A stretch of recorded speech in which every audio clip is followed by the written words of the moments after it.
एकायामी है, यानी one dimensional आकृति है या ज्यामितीय आकृति है ना। इसकी क्या है, केवल लंबाई होती है, चौड़ाई और मोटाई नहीं होती है। उसे हम क्या कहेंगे, रेखा ऐसे होता है, ध्यान दो, दोनों तरफ क्या हो जाएगा, तीर का निशान हो जाएगा, इसका नाम ए और इसका नाम क्या हो गया, और ये क्या है, रेखा। अब हम जानेंगे रेखाखंड के बारे में। तो दो बिंदुओं के बीच की दूरी क्या कहलाती है, रेखाखंड कहलाती है।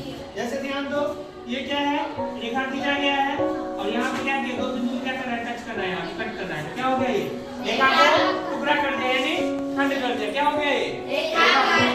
एबी का नाम क्या हो गया, रेखाखंड। और यहाँ पे एबी का नाम क्या हो जाएगा, रेखा।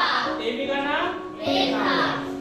अब हम जानेंगे किसके बारे में, किरण के बारे में। तो ध्यान देना है, एक रेखा का वह भाग जिसका केवल क्या हो, एक अंत बिंदु हो, दोनों अंत बिंदु नहीं हो, केवल एक अंत बिंदु हो, तो उसे हम क्या कहेंगे, किरण।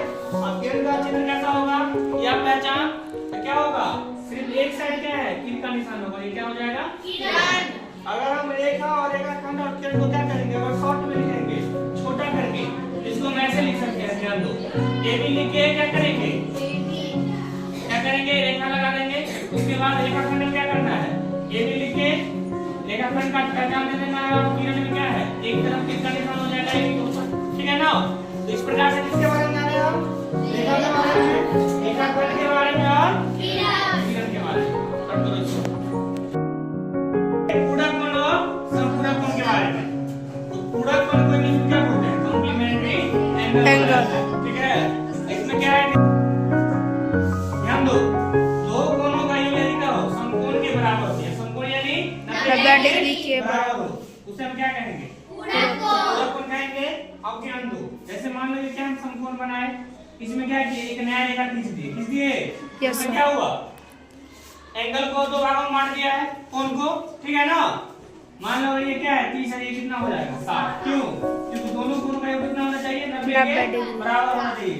अगर मान लो इसको हम x मान लिया, इसको y मान लिया, तो x प्लस y का मान कितना हो जाएगा, 90 हो जाएगा। अब ध्यान देना है संपूरक कोण के बारे में। संपूरक कोण में क्या होता है, सप्लीमेंट्री एंगल। अब ध्यान देना है, यदि किन्हीं दो कोणों का योग है ना, दो कोणों का योग कितना हो, 180 डिग्री के अगर बराबर हो जाए,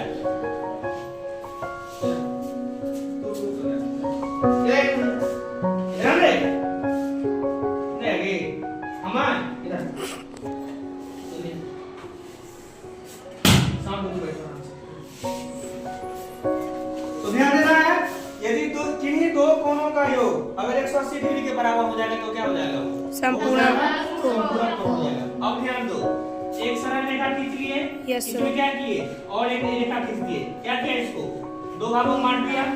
एक कोण अगर मान लो 130 डिग्री है और दूसरा क्या है, 50, क्या हो जाएगा, 50 हो जाएगा। यदि एक क्या है 130 है तो दूसरा क्या होगा, 50। क्यों, क्योंकि संपूरक कोणों में दो कोणों का योग कितना हो जाता है, 180 के बराबर। अब मानो ये अगर x है और ये क्या है, y है, तो x प्लस y किसके बराबर हो जाएगा, 180